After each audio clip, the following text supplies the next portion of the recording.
ഇന്നത്തെ പകൽക്കാലം ഈ വലിയ സമയത്തോ ദൈവസന്നിധിയിൽ ദൈവപാദപ്പെടുത്തുക നമുക്ക് ചേർന്ന് ഒന്നാണ്.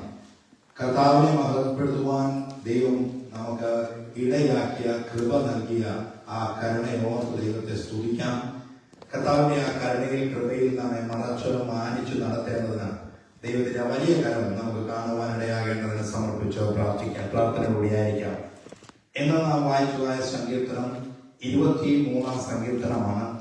വളരെ അനുഗ്രഹിക്കപ്പെട്ട സങ്കീർത്തനമെന്നും ഏറ്റവും കൂടുതൽ പ്രാവശ്യം വ്യക്തി ജീവിതങ്ങൾ ഉരുവിടുന്ന സങ്കീർത്തനമെന്നും എപ്പോഴും കുഞ്ഞുങ്ങളെ കാണാതെ പഠിപ്പിക്കുന്ന സങ്കീർത്തനമെന്നും ഈ സങ്കീർത്തനത്തെ കുറിച്ച് അനവധി കാര്യങ്ങൾ പറയുവാനുണ്ട്. എങ്കിലും ഒറ്റ വാക്യത്തിൽ ഞാൻ അത് ചുരുക്കുവാൻ ആഗ്രഹിക്കുകയാണ്. അതിന്റെ 1 വാക്യം പ്രകാരം പറയുന്നു, യഹോവ എന്റെ ഇടയനാകുന്നു, എനിക്ക് മുട്ടുണ്ടാകുകയില്ല. യഹോവ എന്റെ ഇടയനാകുന്നു, എനിക്ക് മുട്ടുണ്ടാകുകയില്ല. എത്ര പേർക്ക് ഇതിന്റെ ആഴം ഒറ്റ വാക്കിൽ നമുക്ക് പറയുവാൻ കഴിഞ്ഞു?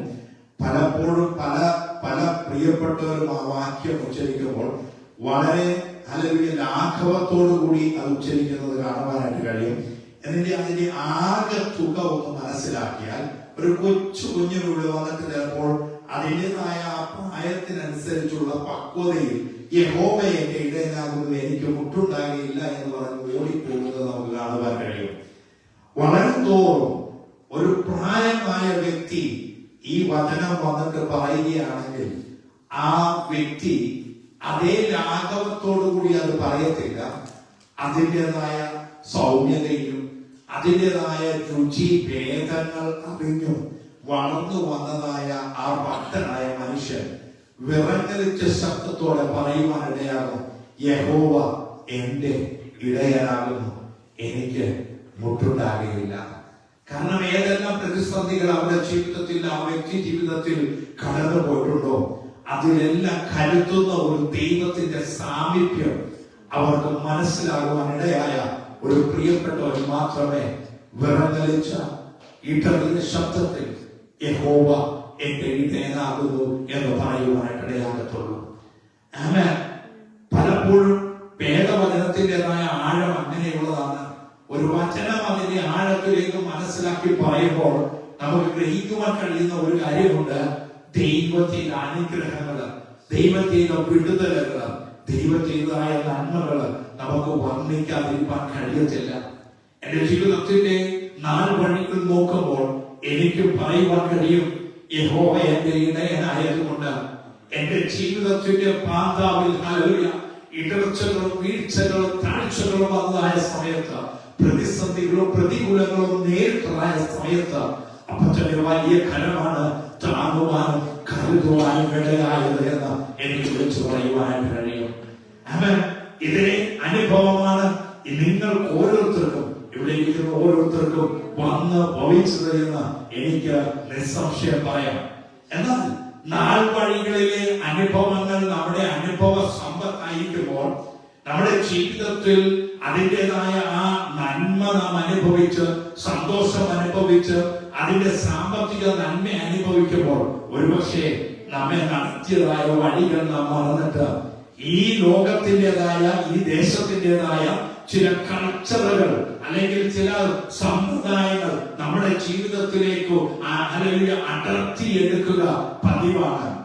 നല്ലതെന്നോ ചീത്തയെന്നോ നാം ചിന്തിക്കാതെ അതിൻ്റെതായ മൂല്യ ചുരുക്ക് കൊടുക്കാതെ എന്ത് ചെയ്യുമെന്നറിയാമോ? അതുപോലെ തന്നെ അഡോപ്റ്റ് ചെയ്യുവാനായിട്ടിടയാകും. എന്നാൽ അവിടെയാണ് എനിക്ക് ദാനിയേൽ എന്ന വ്യക്തിയെ വളരെയധികം ഇഷ്ടമായി തോന്നിയത്. കാരണം ദാനിയേലിന്റെ ജീവിതത്തോടുള്ള ബന്ധത്തിൽ ദൈവസന്നിധിയിൽ അവൻ ആകെ എടുത്ത ഒരു തീരുമാനം, ആദ്യമായി അവന്റെ ജീവിതത്തിൽ എടുത്ത തീരുമാനം, ബാല്യപ്രായത്തിൽ എടുത്ത തീരുമാനം, അതിൽ നിന്ന് വ്യതിചലിക്കുവാൻ അവനിടയായില്ല. അവൻ ദേശക്കാരുടെ കൾച്ചറോ ട്രഡീഷനോ അവർ ആചരിച്ചു വരുന്നത് എന്തോ അതൊന്നും തന്റെ ജീവിതത്തിൽ അത് അഡോപ്റ്റ് ചെയ്യുവാനായിട്ട് ഇടയായില്ല. കാരണം അവനറിയാം അവനെ വിളിച്ച ദൈവം വിശ്വസ്തനാണ് എന്നുള്ളത്. ഏത് പ്രതിസന്ധിയിലും താനൊരു പരദേശിയാണ്, താനൊരു പ്രവാസിയാണ്, എന്നാലും തന്നെ അത് പിടിച്ച് അടിമയായി കൊണ്ടുവന്നതാണ്. താനാണല്ലോ ആ ദേശത്തിൻ്റെതായ കാര്യങ്ങളെല്ലാം ചെയ്യേണ്ടതിന് താൻ അത് പ്രതിജ്ഞാബദ്ധനാണ്. എങ്കിലും ഒറ്റ കാര്യമാണ് താൻ പറയുവാനിടയായത്, അവൻ രാജാവ് കഴിക്കുന്നതായ ആ ഭോജനത്തിൽ നിന്ന് ഞങ്ങളെ മാറ്റി നിർത്തണം. ഹല്ലേലൂയ. തന്റെ തീരുമാനം, അത് തന്റെ ഡിസിഷൻ, അത് ദൈവസന്നിധിയിൽ എടുത്ത ഒരു ഡിസിഷൻ ആയിരുന്നു. എന്താണെന്നറിയാമോ? രാജാവ് കഴിക്കുന്നതായ ഭോജനത്തിൽ ഒന്നിൽ നിന്ന് പോലും തന്റെ ജീവിതത്തിൽ ദൈവവുമായിട്ടുള്ള കണക്ഷനിൽ നിന്നും തന്നെ വേർപെടുത്തുവാനായിട്ട് ഇടയാകരുത് എന്നുള്ളത്. അവിടെ നമുക്ക് കാണുവാൻ കഴിയും, ദേവി ദേവന്മാരുള്ളതായ രാജ്യമാണ്, രാജാവിനെ പോലും ആരാധിക്കുന്ന രാജ്യമാണ്. അങ്ങനെ ഇരിക്കുന്ന ഒരു രാജ്യത്തേക്കാണ് ഏകദൈവ വിശ്വാസിയായ ദാനിയേൽ കടന്നു വരുന്നത്. ആ ഒരു വിശ്വാസം കൊണ്ട് മാത്രം താൻ പരീക്ഷണങ്ങളിൽ അകപ്പെടുവാനായിട്ട് ഇടയായിട്ടുണ്ട്. എന്തിനേറെ തനിക്കെതിരെ തന്നെ വീഴ്ത്തുവാൻ, തന്നെ തള്ളിക്കളയുവാൻ, തനിക്ക് കിട്ടേണ്ട പദവി ലഭിക്കാതിരിക്കുവാൻ, തനിക്കെതിരെ തിരിഞ്ഞതായ ദേശത്തിലെ പൊസിഷൻ, അധികാരമുള്ളവരെ തനിക്കെതിരെ തിരിഞ്ഞപ്പോൾ അവർ ചിന്തിച്ചൊരു കാര്യമുണ്ട്, ദാനിയേലിന്റെ ദൈവത്തിന്റെ കാര്യത്തിലല്ലാതെ മറ്റൊരു വിഷയത്തിലും ദാനിയേലിനെ തോൽപ്പിക്കാൻ കഴിയത്തില്ല. കാരണം അവനെ കുറിച്ച് പറയുന്ന ഒരു വാചകമുണ്ട്, അവൻ ഉത്കൃഷ്ട മനസ്സനായിരുന്നു, അവൻ വിശ്വസ്തനായിരുന്നു. അവൻ വിശ്വസ്തനായിരുന്നത് കൊണ്ടാണ് ദാര്യാവേശ് രാജാവ് പോലും അവന് സകല അധികാരികൾക്കും മേലെയുള്ള ഒരു സ്ഥാനം കൊടുക്കുവാനായിട്ട് ആഗ്രഹിച്ചത്. ഇന്ന് രാത്രികാലം നിങ്ങളുടെ ജീവിതത്തിലും വിശ്വസ്തനായി നിന്ന് കഴിഞ്ഞാൽ, ഉത്കൃഷ്ട മാനസന്മാരായി നിന്ന് കഴിഞ്ഞാൽ, ദൈവം കർത്താവ് പോലും പറയുകയാണ്, നിങ്ങൾ അതെ അല്പത്തിൽ വിശ്വസ്തനായാൽ നിങ്ങളെ അധികത്തിനു വിചാരകനാക്കും. ദാനിയേലിന്റെ ജീവിതത്തിൽ നമുക്കത് പഠിക്കുവാൻ കഴിയുന്നതാണ്. അല്പത്തിൽ പോലും അവൻ വിശ്വസ്തനായിരുന്നു. എന്തിനാ അവൻ വിശ്വസ്തത കാണിച്ചത് അറിയാമോ? അവൻ രാജാവിന് നഷ്ടം വരാതിരിക്കാൻ. അവിടെ 6-ാം അധ്യായം, ദാനിയേലിന്റെ പുസ്തകം 6-ാം അധ്യായം വായിക്കുമ്പോൾ നമുക്ക് കാണുവാൻ കഴിയുന്നു, രാജാവിന് നഷ്ടം വരാതിരിക്കുവാനാ. എന്ന് പറഞ്ഞാൽ രാജ്യത്തിന് നഷ്ടം വരാതിരിക്കുവാൻ ദാനിയേൽ, ദാനിയേൽ മറ്റൊരു രാജ്യത്തു നിന്നും അടിമയായി കൊണ്ടുവന്നവനാ ദാനിയേൽ. അവരെ ചിന്തിക്കാം, ഇത് എന്റെ കാര്യമല്ല, അത് തോന്നിയതുപോലെ എങ്ങനെയെങ്കിലും നടന്നോട്ടെ എന്ന് ചിന്തിക്കാം. പക്ഷെ താൻ ഏർപ്പെട്ട വിഷയത്തിൽ, താൻ ഏർപ്പെട്ടതായ തനിക്ക് നൽകിയിരിക്കുന്നതായ ദൗത്യത്തിൽ താൻ വിശ്വസ്തനായിരിക്കാനിടയായി.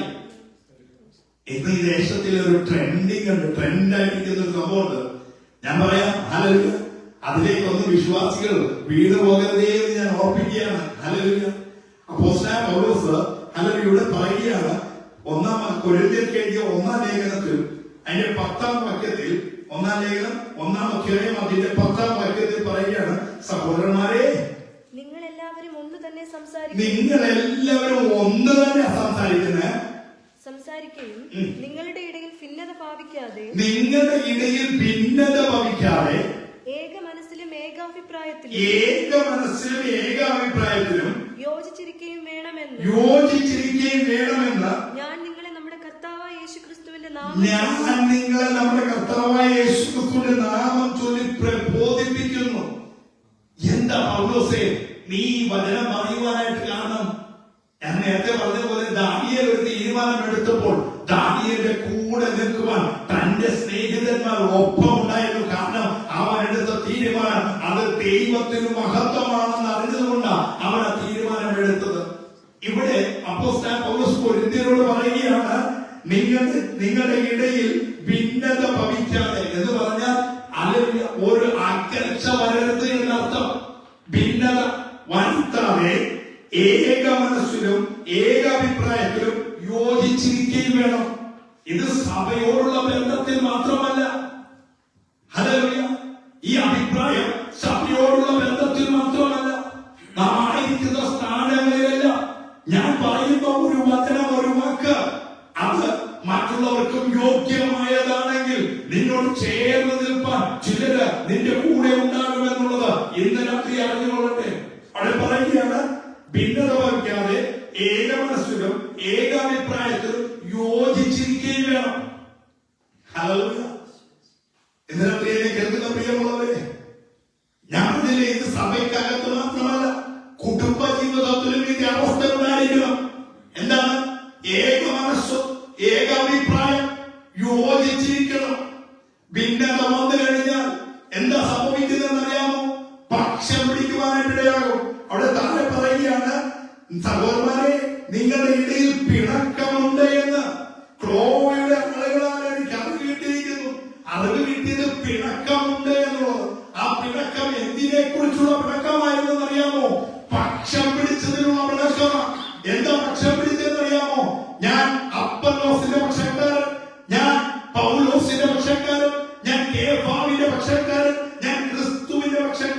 എന്നിങ്ങനെ അവർ ഭിന്നിച്ചു പോകുവാനായിട്ടിടയായി.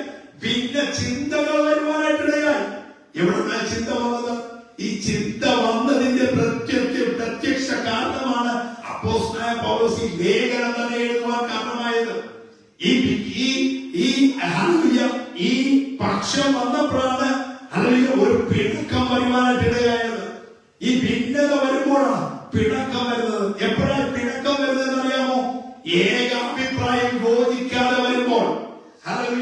ഏക മനസ്സോടെ നിന്നെ കൈപിടിച്ച് തന്നതാ.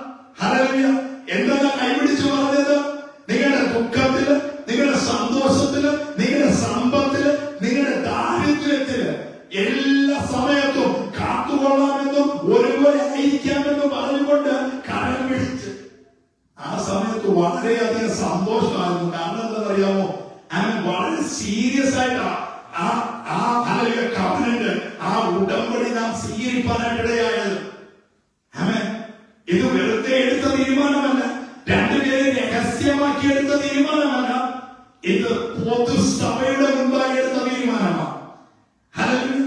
അത് കൂടാണ്ട് ആ നടത്തിപ്പുകാരൻ പറയുന്ന ഒരു കാര്യമുണ്ട്. പൊതുസഭയുടെ മുൻപാകെയും കർത്താവായ യേശുക്രിസ്തുവിന്റെ മുൻപാകെയും പിതാവായ ദൈവത്തിന്റെ മുൻപാകെ പരിശുദ്ധാത്മാവിന്റെ മുൻപാകെയുമാണ് ഈ ഉടമ്പടി നാം എടുക്കുവാനായിട്ടിടയായത്. ഇന്ന് ഏതെങ്കിലും വിഷയത്തിൽ ഭിന്നാഭിപ്രായത്തോടെ ആയിരിക്കുന്നുവെങ്കിൽ ഇന്ന് തീരുമാനമെടുത്തിട്ട് വേണം പോകുവാൻ. ഹല്ലേലൂയ. കർത്താവേ, ഞാൻ തെറ്റിപ്പോയി. ഏകാഭിപ്രായം നിങ്ങളുടെ ജീവിതത്തിൽ ഉണ്ടാകണം. അഭിപ്രായം ഇഷ്ടംപോലെ വരും. രണ്ട് ഭാര്യയും ഭർത്താവും തമ്മിൽ അഭിപ്രായ വ്യത്യാസങ്ങൾ വരും. പക്ഷെ അതിന്റെ അവസാനം ഒരു ഡിസിഷനിൽ വന്നെടുക്കത്തക്കവണ്ണം ഒരു യോഗ്യത നമ്മുടെ ജീവിതത്തിൽ വേണം. ഞമ്മളിലെ ഇന്നിവിടെ ഈ ദേശത്ത് ട്രെൻഡിങ് ആയിരിക്കുന്ന ഒരു കാര്യമുണ്ട്. എന്താണെന്നറിയാമോ? ഇവിടത്തെ ദേശക്കാർക്ക് ഏറ്റവും അധികം ഇവര് ലിവിംഗ് ടുഗദർ ഏറ്റവും കൂടുതൽ ഇവിടെ കാണുന്നത്. എന്ന് പറഞ്ഞാൽ ഭാര്യ ഭർത്താക്കന്മാരെ പോലെ ജീവിക്കുന്ന, എന്നാൽ വിവാഹം കഴിഞ്ഞിട്ടില്ല. ഇവരുടെ ജീവിതത്തിൽ ഇവരൊരു ചായ കുടിക്കാൻ പോയാൽ പോലും രണ്ടുപേരും സെപ്പറേറ്റ് ആ ബില്ല് കൊടുക്കുന്നേ. ഏതെങ്കിലും ഒരു സ്ഥലത്ത് ടൂറിന് പോയാൽ എത്ര എക്സ്പെൻസ് ആയി എന്ന് നോക്കിയിട്ട് ഭാര്യയും ഭർത്താവും അത് ഷെയർ ചെയ്യുവാനായിട്ടിടയാകും. ഹല്ലേലൂയ. ഇന്ന് രാത്രി എന്നെ കേൾക്കുന്ന പ്രിയമുള്ളവരെ, ഇതാണ് ഇവിടുത്തെ ട്രെൻഡ്, ഇവിടുത്തെ സ്ഥിതി അതാ, ഇവിടുത്തെ കൾച്ചർ അങ്ങനെയാ. കാരണം എന്താ? ഓരോരുത്തരും സമ്പാദിക്കുക, രണ്ടുപേരും സമ്പാദിക്കുന്നുണ്ട്, രണ്ടുപേരുടെ കയ്യിൽ പണം വരുന്നുണ്ട്. അതുകൊണ്ട് അവർ ഷെയർ ചെയ്യുക, രണ്ടുപേരും ഷെയർ ചെയ്യുക. എന്തിനേറെ വീട്ടിൽ വെക്കുന്ന ഭക്ഷണത്തിന് പോലും അതിൻ്റെതും. നാം ഓരോ ഷോപ്പിംഗ് മാളിൽ ചെല്ലുമ്പോൾ നമുക്ക് കാണുവാൻ കഴിയുന്നു, ഭാര്യ ഒരു സെപ്പറേറ്റ് സാധനങ്ങൾ മേടിക്കും, ഭർത്താവ് സെപ്പറേറ്റ് സാധനങ്ങൾ മേടിക്കും. എവിടേക്കാ കൊണ്ടുപോകുന്നത്? ഒറ്റ കുടുംബത്തിലേക്കാ കൊണ്ടുപോകുന്നത്. ഹല്ലേലൂയ. നോക്കിക്കൊള്ളണം. ഹല്ലേലൂയ. ഇന്ന് ഇത് അനുകരിച്ചിട്ട് നാട്ടിൽ നിന്ന് വന്ന ചില പ്രിയപ്പെട്ടവരും ഇതേ രീതിയിൽ കടന്നു പോകുന്നുണ്ട്. എന്റെ ഒരു കൂട്ടുകാരൻ വിളിച്ചു പറഞ്ഞതാ. ലണ്ടനില. ഹല്ലേലൂയ. സാറേന്നാ എന്നെ വിളിക്കുന്നത്. കാരണം അവൻ എന്റെ കീഴിൽ വർക്ക് ചെയ്തവനാ. എന്നെ വിളിച്ചിട്ട് പറയും, സാറേ കാര്യങ്ങളെല്ലാം കൈവിട്ടുപോയി. ഹല്ലേലൂയ. എന്റെ ചുരുക്ക് പറ്റി. അവള് പറഞ്ഞു, കഴിഞ്ഞ ദിവസം പറഞ്ഞു നമുക്ക് ഷെയർ ആകാം. ഹല്ലേലൂയ. എന്താ? എന്തിന്? എങ്ങനെയുള്ള ഷെയർ? പക്ഷേ ഇപ്പോ വാടക കൊടുക്കുന്നത് പോലും ഞങ്ങൾ രണ്ടായിട്ടാണ്. ഹല്ലേലൂയ. എന്റെ കയ്യിൽ നിന്ന് പകുതി, അവളുടെ കയ്യിൽ നിന്ന് പകുതി, ചെലവ് പകുതി. കഴിഞ്ഞ ദിവസം വിളിച്ചിട്ട് പറയുക, മാറി താമസിച്ചോളാൻ. ഹല്ലേലൂയ. എന്ന് പറഞ്ഞാൽ അവൾ ഒറ്റയ്ക്ക് താമസിച്ചോളാന്ന്. അടുത്തവനും അവരോട് പറഞ്ഞു, മാറിക്കോ. ഹല്ലേലൂയ. ഇനി ഇങ്ങനെ കഴിഞ്ഞാൽ മതിയെന്ന്. എന്നെ കേൾക്കുന്ന പ്രിയമുള്ളവരെ, ഇത് ഇവിടത്തെ മാത്രം സംഭവമല്ല. ഹല്ലേലൂയ. ലോകത്ത് പടർന്നു പിടിക്കുന്ന ഒരു പിശാചിന്റെ തന്ത്രമാണ്. ഞാൻ നിങ്ങളും അത് അറിയുന്നില്ല എങ്കിൽ നിങ്ങളെ കരം പിടിച്ചതായ ആ കവനിൽ നിന്നും നിങ്ങൾ ഒഴിഞ്ഞു പോവുക. ഹല്ലേലൂയ. ഈ ദിവസങ്ങളില് എന്നെ കേൾക്കുന്ന പ്രിയമുള്ളവരെ, ആമേൻ, ഹല്ലേലൂയ, നിങ്ങൾ നേടുന്നത് നിങ്ങളുടെ കുടുംബത്തിന് വേണ്ടിയാണ്. കുടുംബം എന്ന് പറയുന്നത് ഭാര്യ, ഭർത്താവ്, കുഞ്ഞുങ്ങൾ. ഹല്ലേലൂയ. ഞാൻ പറയും, ആരെങ്കിലും ഹോസ്പിറ്റലൈസ് ആണെങ്കിൽ അതിന് പൈസ അയച്ചു കൊടുക്കും. എന്തിനാന്ന് ചോദ്യമില്ല, കാര്യമില്ല, നല്ലതിനാ. കാരണം എന്താണെന്നറിയാമോ?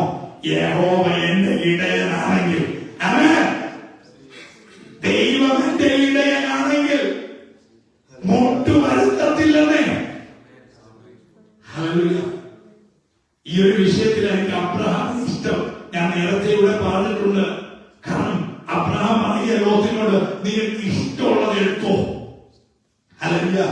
കാരണം എന്താണെന്നറിയാമോ? വിളിച്ചവൻ ആരെന്ന് ഉത്തമ ബോധ്യമുള്ള അബ്രഹാം പറയുക, ലോകത്തെ നീ ഇഷ്ടമുള്ളത് തിരഞ്ഞെടുത്തോ. ലോകത്ത് തിരഞ്ഞെടുത്തു ശ്രേഷ്ഠമായതും ഫലപുഷ്ടമായുള്ളത്. അബ്രഹാം നോക്കുമ്പോ ഒന്നുമില്ല, നല്ലത് അവൻ കൊണ്ടുപോയി. ഹല്ലേലൂയ. എങ്കിലും അബ്രഹാം പരാതിപ്പെട്ടില്ല. കാരണം എന്താണെന്നറിയാമോ? അവനറിയാം വിളിച്ച ദൈവം വിശ്വസ്തന. ഹല്ലേലൂയ. ഇന്ന് രാത്രി ദൈവ പൈതലേ, നിന്റെ ജീവിതത്തിന്റെ പാതാവിൽ നോക്കണം, നീ എങ്ങനെയായിരുന്നു എന്ന്. ഹല്ലേലൂയ. എവിടെയായിരുന്നു എന്നുള്ളത് നോക്കണം. ഇവിടെ വന്നപ്പോഴാ ഭർത്താവിനേക്കാൾ ഭാര്യയ്ക്ക് കൂടുതൽ കിട്ടുന്നു, ഭാര്യയേക്കാൾ ഭർത്താവിന് കൂടുതൽ കിട്ടുന്നു. പലവിധമായ പ്ലാനിങ് കൊണ്ടുവരുവാൻ കാരണം എന്താണെന്നറിയാമോ? പൈസ എന്നതായ ദുഷ്ടപിശാച. സാധാരണ ഇലക്ട്രിസിറ്റി നാം കൈകാര്യം ചെയ്യുന്നവരോട് പറയും, ഏറ്റവും നല്ലതായിട്ട് കൈകാര്യം ചെയ്താൽ ഏറ്റവും ബെസ്റ്റ് ഫ്രണ്ട് ആ ഇലക്ട്രിസിറ്റി. കാരണം എന്താറിയാമോ? നല്ലതായിട്ട് കൈകാര്യം ചെയ്താൽ ഒരു സ്വിച്ച് ഇട്ടാൽ ലൈറ്റ് കത്തും. നല്ലതായിട്ട് കൈകാര്യം ചെയ്താൽ ഒരു സ്വിച്ച് ഇട്ടാൽ ഫാൻ ഓൺ ആവും. നല്ലതായിട്ട് കൈകാര്യം ചെയ്താൽ ഒരു സ്വിച്ച് ഇട്ടാൽ AC ഓൺ ആവും. നല്ലതായിട്ട് കൈകാര്യം ചെയ്താൽ ഒരു സ്വിച്ച് ഇടുമ്പോൾ അയൺ ബോക്സ് ഓൺ ആവും. ഹല്ലേലൂയ. എന്നാൽ അതിനോട് വിഘടിച്ചാലുണ്ടല്ലോ, ഹല്ലേലൂയ, നിന്റെ ജീവൻ തന്നെ അപകടത്തിലാകുന്നതായ രീതിയിലേക്ക് അതിനെ കൊണ്ടുവരും. ഇത് തന്നെ ആ പണത്തോടുള്ള ബന്ധത്തിലും നന്നായിട്ട് കൈകാര്യം ചെയ്താൽ ഇതിനേക്കാൾ നല്ലതായിരിക്കുന്ന ഒരു പണം വേറെയില്ല. പക്ഷെ അതിനോട് ഹല്ലേലൂയ നിന്റെ ഇഷ്ടത്തിനനുസരിച്ച് നിനക്ക് തോന്നിയതുപോലെ നീ ഒന്ന് ചെലവഴിച്ച് നിന്റെ ഹല്ലേലൂയ ജീവിതത്തിൽ കുടുംബത്തിൽ സമാധാനമില്ലാതെ ആക്കുന്നെങ്കിൽ നിങ്ങളെ കുടുംബം ചിത്രിച്ചു കളയും, ഒന്നുമില്ലാതാക്കി കളയും. ഹല്ലേലൂയ. അവസാനം നിങ്ങൾ പറയും, പാസ്റ്ററേ, ഹല്ലേലൂയ, ഈ ജോലി ഒന്നും വേണ്ടായിരുന്നു, നാട്ടിലെങ്ങാനും നിന്നാ മതിയായിരുന്നു. കാരണം അറിയാമോ? സമാധാനം നഷ്ടപ്പെട്ടു, ജീവിതത്തിലെ സന്തോഷം നഷ്ടപ്പെട്ടു. ഹല്ലേലൂയ. ആമേൻ. ഭാര്യയും ഭർത്താവും എന്നുള്ള ബന്ധം പോലും നഷ്ടപ്പെടുവാൻ കാരണമായി തീർന്നത് ഈ പണം കയ്യിലേക്ക് വരുന്നത് കൊണ്ടാണ്. വേണ്ട വിധത്തിലൊന്ന് ഉപയോഗിച്ചാൽ നിങ്ങളുടെ ജീവിതത്തിൽ സന്തോഷം വരും, സമാധാനം വരും. ഹല്ലേലൂയ. അയക്കുന്നത്, നാട്ടിലേക്ക് അയക്കുന്നതിൽ യാതൊരു വിയോജിപ്പും കാണിക്കരുത്. അയച്ചോ, തമ്മിൽ അറിയണം കേട്ടോ. ഹല്ലേലൂയ. എത്രയാ അയക്കുന്നത്? അയച്ചോ, തമ്മിൽ അറിയണം. കാരണം അവസാനം നിങ്ങളുടെ കുടുംബ ജീവിതം താറുമാറായി പോകരുത്. നിങ്ങളെ കുടുംബമാക്കി നിർത്തിയത് നിങ്ങൾക്കൊരു സെക്യൂരിറ്റി വരാൻ വേണ്ടിയാ. അത് നിങ്ങൾ കളയരുത്. ഏറ്റവും അവസാനം നിങ്ങളുടെ ഹൃദയത്തിൽ ഒരു കാര്യം ഉണ്ടായിരിക്കണം, എന്റെ ഈ കുടുംബം ഞാൻ നോക്കേണ്ടതാണെന്നുള്ളത്. ഹല്ലേലൂയ. ഹല്ലേലൂയ. ഒരു സഹോദരിയെ എനിക്കറിയാം, കിട്ടുന്നത് മുഴുവൻ ഹല്ലേലൂയ ആ സഹോദരിയുടെ ഭവനത്തിലേക്ക് അയക്കുന്നത്. ഹല്ലേലൂയ. വിവാഹം കഴിഞ്ഞിട്ട് 3-4 മാസമായിട്ടുള്ളൂ. ഹല്ലേലൂയ.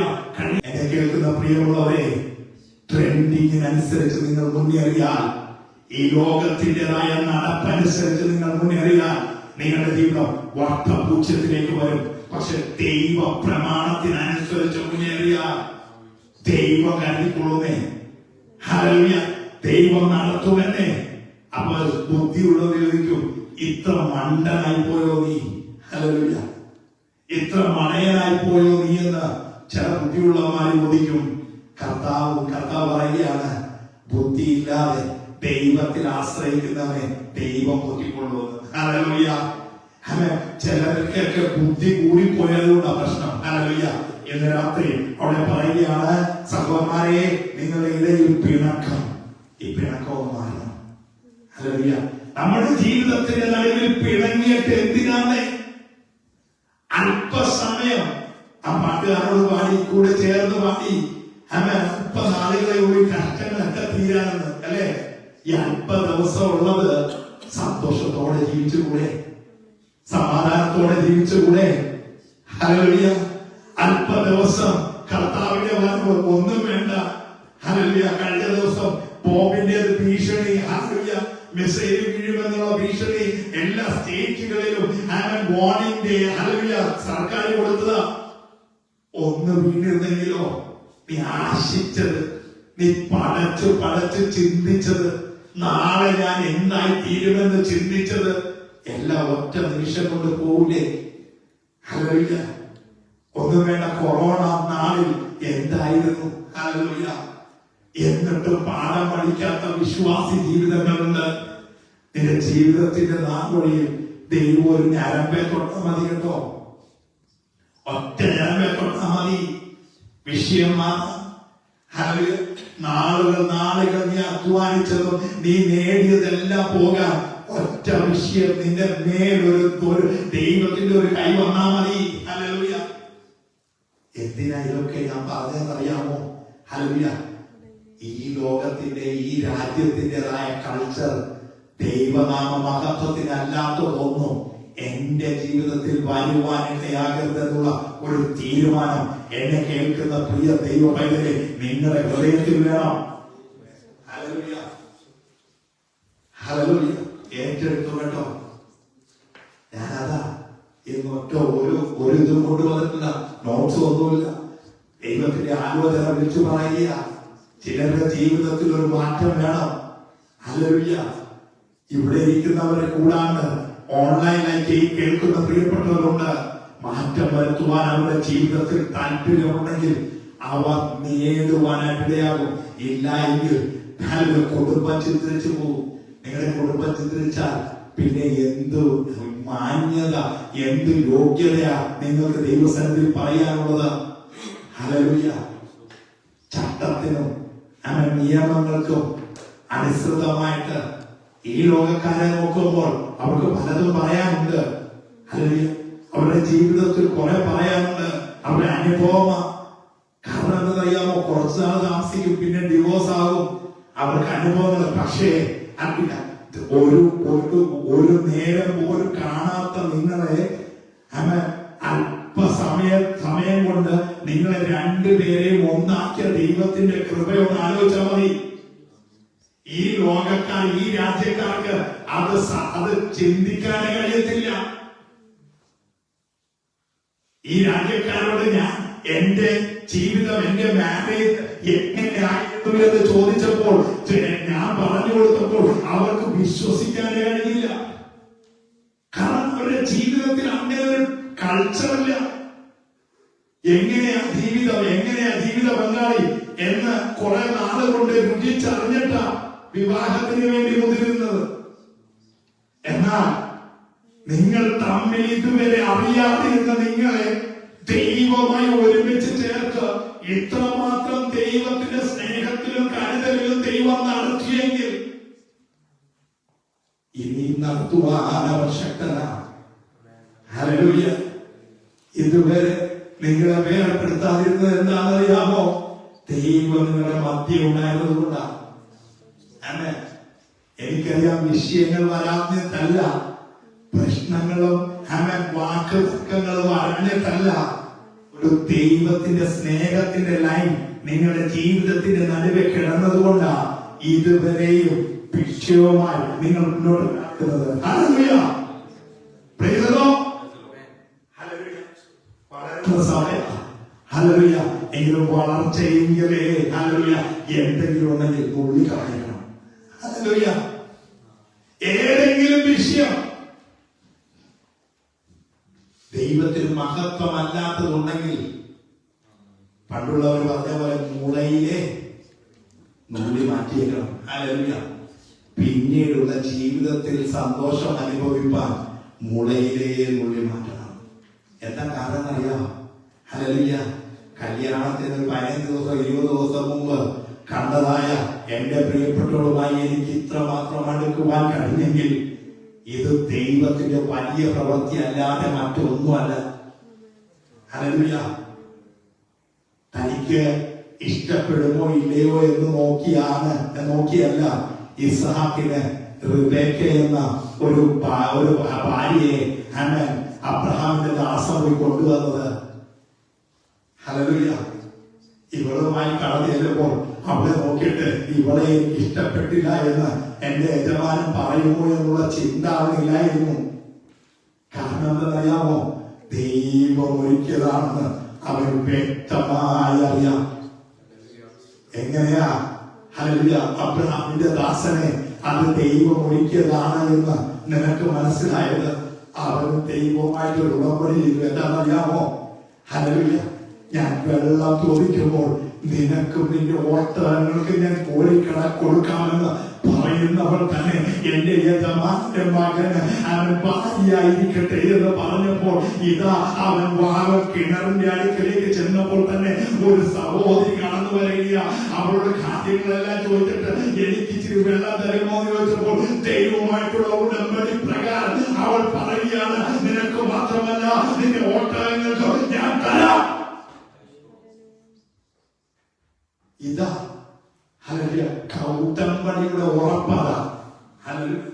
അത് പറഞ്ഞ അവളെ പിന്നെ അമാന്തിച്ചില്ല, പിന്നെ താമസിപ്പിച്ചില്ല. ഹല്ലേലൂയ. വീട്ടിൽ പോയി പറഞ്ഞ് അവളെയും കൊണ്ടാ വന്നത്. ഹല്ലേലൂയ. വീട്ടുകാരി പറഞ്ഞു കുറച്ച് ദിവസം കൂടെ നിൽക്കേണ്ടിയെന്ന്.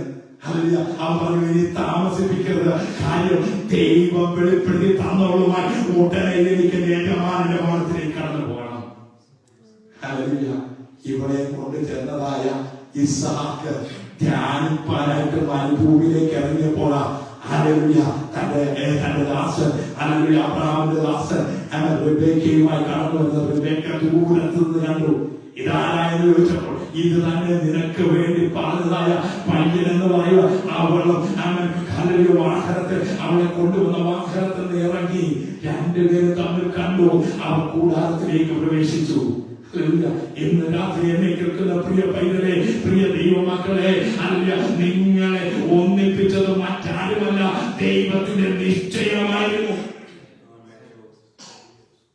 അതിൽ സന്തോഷത്തോടെ നിങ്ങൾക്ക് മുന്നോട്ട് പോകുവാൻ കഴിയുമെങ്കിൽ ഹല്ലേലൂയ ഈ പിണക്കവും ഈ പക്ഷം പിടിക്കലും എന്റേത് നിന്റേത് എന്ന് പറയുന്നതും ഒന്ന് മാറ്റിവെച്ചിട്ട് നമ്മുടേത് നമ്മുടേത്. കാരണം ഇതെല്ലാം നമുക്ക് ദൈവം തന്നതാ. ഒന്നിച്ചു നിന്നെങ്കിലേ പണിതുയർത്താൻ പറ്റുള്ളൂ. വിഘടിച്ച് നിന്നാൽ അല്ലെങ്കിൽ പണിയപ്പെടൽ നടക്കത്തില്ല. കുടുംബജീവിതത്തിലും പണികൾ നടക്കത്തില്ല. നിങ്ങളുടെ ആലോചനയിലും പണികൾ നടക്കത്തില്ല. ഒരുമിച്ച് നിന്ന് ഒരുമയോടെ ദൈവസ്നേഹത്തിൽ നിൽക്കുവാൻ പൗലോസ് പറയുകയാണ്, ഞാൻ നിങ്ങളെ യേശു ക്രിസ്തുവിന്റെ നാമം ചൊല്ലി പ്രബോധിപ്പിക്കുന്നു എന്ന് പറഞ്ഞാൽ ഇത് സംഭവം ഉണ്ടെന്നേ. അതിനെ മാറ്റി നിങ്ങൾ ഏക മനസ്സോടെ ഏക അഭിപ്രായത്തോടെ നിങ്ങളൊന്ന് ഒന്നിച്ചയപ്പാൻ എന്റെ ദൈവം ആഗ്രഹിക്കുകയാണ്. എന്ന് രാത്രി ഏറ്റെടുക്കുന്ന എത്ര പ്രിയപ്പെട്ടവരുണ്ട്. നമ്മുടെ ജീവിതത്തിൽ അത് അനുഗ്രഹമായി തീരട്ടെ. ഹല്ലേലൂയ. ദൈവിക നിയോഗപ്രകാരം പറഞ്ഞതാണ് എന്നുള്ളത് എനിക്ക് വ്യക്തമായി അറിയാം. ഹല്ലേലൂയ. അത് നിങ്ങളുടെ ജീവിതത്തിൽ നന്മയായി തീരട്ടെ എന്ന് പറഞ്ഞുകൊണ്ട് ഞാൻ എന്റെ വാക്കുകൾ വിരമിക്കുന്നു. ഈ വചനങ്ങൾ ദൈവമായ കർത്താവ് നമ്മെ സഹായിക്കുമാറാകട്ടെ.